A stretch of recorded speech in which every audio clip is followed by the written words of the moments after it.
Heroine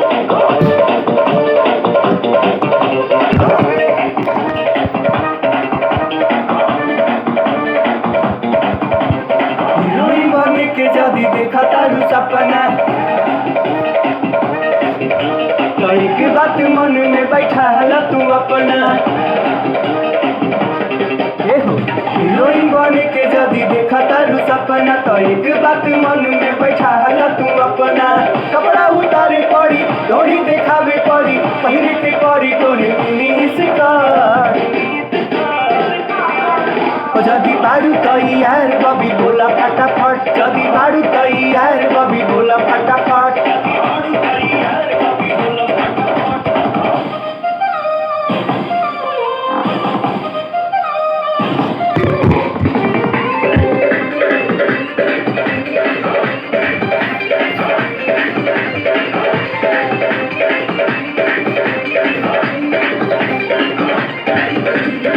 Pawan Singh और मनोज तिवारी रवि किशन संगे आ जाइबू। बम्बई के बाबुल बहला बम्बई में भी छा जाइबू। मरद हमर नहीं तेरी लगा बनाही यासियानो में तू बोला फटाफट। जदी बारू तैयार बबी बोला फटाफट, जदी बारू तैयार बबी बोला फटाफट।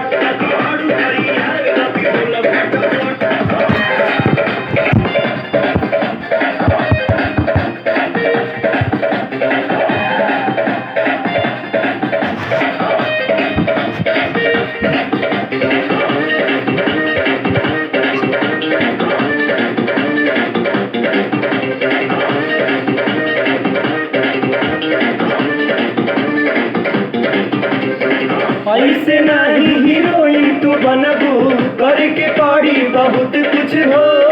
निर्माता निर्देशक हीरो के रख के पड़ी तो है खुश हो।